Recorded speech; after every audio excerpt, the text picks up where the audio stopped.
Come on, get up. Up. Go. This way. This way. Menace. This way. Such an op-ed.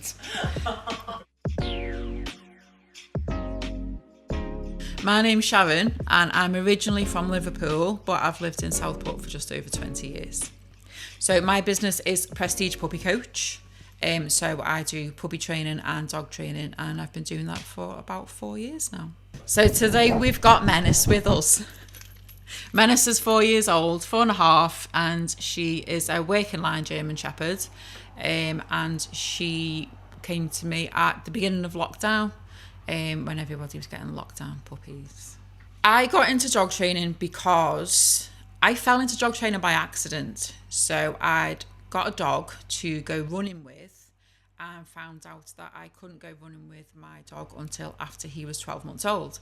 So I was like, what am I going to do with this dog now?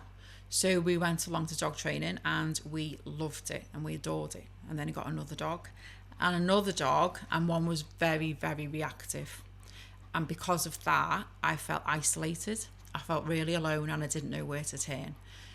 The dog training methods I'd used in the past didn't work for me on that dog with her issues. So I needed to learn more and more and more. And I decided at that point I was going to help other people so they never had to feel the way I felt at that time. So I help with everything from basic puppy obedience. I train dogs to be good companions. That's my main thing. I help with reactivity, particularly dog reactivity. I help with dogs who chase things, dogs who resource guard, dogs who just generally don't know their place in the home. And I work really hard on building the dog owner relationship, because that's the most important part.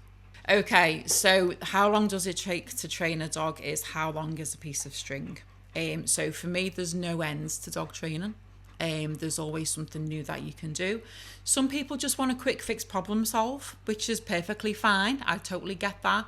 And for that, I offer 3 session and 6 session packages. Some people, once they've come along and done a package, really get into it and they really enjoy what they're learning. And they want to learn more and more, and it's like a whole new world opens for people. They really get into it, and for a lot of people it becomes a hobby and part of their lifestyle, which is what I'm all about. Okay, so you've got to find what makes the dog tick. You've got to find, does that dog want to work for food? Does that dog want to work for praise? Does it want to work for a ball? Or, sometimes you've got to look at, does that dog need punishment or removal of punishment, consequences? We've really got to find that out. If we can get a dog to work for rewards, we do that all day long. But sometimes that's just not enough. It very much depends on the dog and the behavioural issue. People should trust me most with their dog because I'm very authentic about what I do. I'm very moral about it.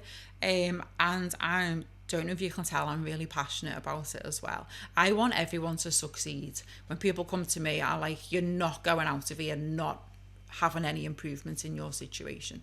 I go to people's homes, I meet the families, I get very involved in people's lives, and that's why I feel I'm good at what I do, because you don't just come to me in a field or in a hall and tell me about stuff. I get into your situation and I pick it apart and I find out what's helping your situation or helping your dog, and I pick apart the parts that are not as well, and I make sure that the whole jigsaw gets relayed and make a much better picture.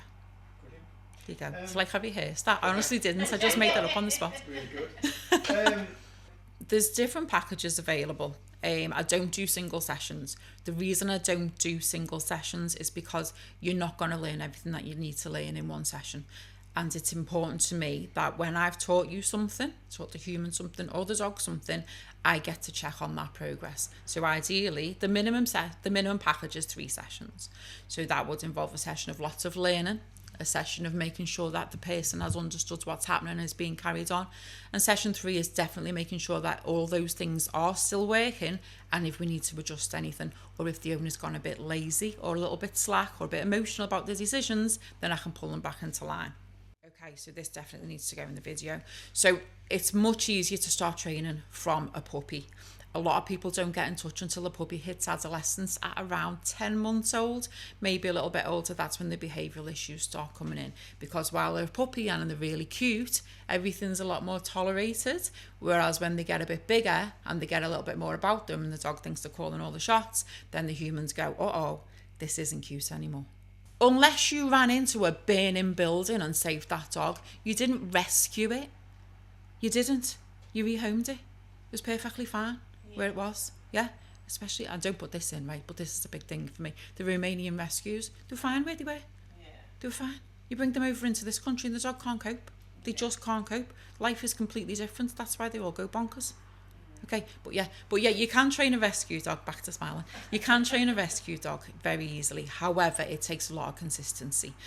People tend to put their emotions before their common sense when they take on a rescue dog or they rehome a dog, because they fall into the story of, oh, he was abused, oh, he doesn't like men, he's been beaten by men, this happens a lot. And really the dog just might have come from a home where the owner died, or, you know, was found straying or anything. Dog needs consistency more than any other dog. A dog that's been rehomed needs to know exactly where it stands. Then it feels secure and then it can make good decisions. So I go to people's homes to do the training. I train what you need, where you need it. I also have a really good team of stooge dogs. So all my clients who have been on the journey, that clients who are getting in touch with me are getting in touch with me for, they understand where that client has come from. Everybody that trains with me understands each other, understands their problems, the struggles, and celebrates each other's victories as well. So when people come to my sessions or my groups, nobody is standing there going, oh, that dog shouldn't be here, because everybody was in that situation when they first came along. No judgment in my groups at all. Everybody's on the same team. Team Prestige, we call it. Team Prestige. Okay, best place to get in touch with me is on Instagram or Facebook. My number's on there. There's an email address as well. Website's under construction. So What is your Instagram handle? my Instagram handle is @PrestigePuppyCoach.